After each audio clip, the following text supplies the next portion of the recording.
పరిస్థితిలో పాకిస్తాన్ ఒక తీవ్ర సంక్షోభానికి గురైంది. భారత్ చేస్తున్న ప్రతిదాడులతో ఇప్పటికే ఒత్తిడిలో ఉన్న ఈ దేశానికి ఇప్పుడు బలూచిస్తాన్ తిరుగుబాటు మరింత భారంగా మారింది. భారత్తో ఉద్రిక్తతలు ముదురుతున్న సమయంలో బలూచిస్తాన్ లిబరేషన్ ఆర్మీ పలుచోట్ల పాకిస్తాన్ సైన్యంపై విరుచుకుపడుతోంది. ఈ దాడుల్లో క్వెట్టా నగరాన్ని కూడా బిఎల్ఏ తమ ఆధీనంలోకి తీసుకున్నట్లు ప్రకటించింది. క్వెట్టా నగరంలోని కామ్రాని రోడ్డులో ఉన్న చెక్ పోస్ట్ పై బలూచ్ యోధులు దాడి చేశారు. అంతేకాదు నగరంలోని 6 ప్రాంతాల్లో ఒకేసారి పేలుళ్లు జరిపి పాక్ సైన్యాన్ని భారీ నష్టానికి గురిచేశారు.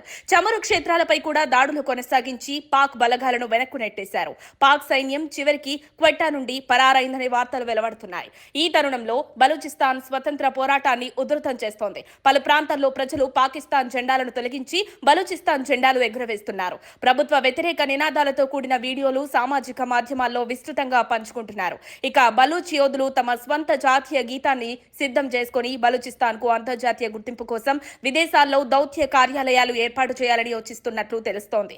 ఇదిలా ఉంటే భారత్ కూడా పాక్ కు గట్టిగా సమాధానమిస్తోంది. పాకిస్తాన్ పరోక్షంగా చేస్తున్న దాడులపై భారత త్రివిధ దళాలు రైట్ టు రెస్పాండ్ విధానంలో ప్రతీకారం తీర్చుకుంటున్నాయి. ఈ క్రమంలో లాహోర్లోని పాక్ ఎయిర్ డిఫెన్స్ వ్యవస్థ పూర్తిగా ధ్వంసమైపోయింది. భారత్ కు కేవలం 2.5 నిమిషాలే పట్టినట్లు సమాచారం. పాక్ ఆక్రమిత కశ్మీర్లో ఉగ్ర స్థావరాలను కూడా భారత్ బలగాలు కొంతసేపులోనే నేలమట్టం చేశాయి. ఈ పరిస్థితుల్లో పాక్ పార్లమెంట్ ఎంపీలు తాము భారత్ దాడుల నుంచి ఒక్కరోజైనా బతికి బట్టకెక్కాలని ప్రార్థించాల్సిన పరిస్థితి ఏర్పడింది. ప్రధాని సురక్షిత ప్రాంతానికి పారిపోవలసిన దుస్థితిలో ఉన్నారు. ఆర్మీ ఉన్నతాధికారులు ఇప్పటికే బంకర్లలోకి దూరిపోయారు. పాక్ ఎప్పుడు ముసుగులో దాడులు చేయడానికి పరిమితమై ఉండగా ఈసారి భారత దళాలు సమన్వయంతో స్పష్టమైన వ్యూహంతో ఎదురుదాడికి దిగడంతో పాక్ పూర్తిగా దిక్కుతోచని స్థితిలో పడిపోయింది. పాకిస్తాన్ కోసం ఇది 2 వైపుల నుంచి వచ్చే ముప్పు. భారత్ కౌంటర్ దాడులు ఒకవైపు, బలూచిస్తాన్ తిరుగుబాటు మరోవైపు. ఈ సంక్లిష్ట పరిస్థితుల మధ్య పాక్ పాలకుల మానసిక స్థితి మరింత గందరగోళంగా మారినట్లు కనిపిస్తోంది.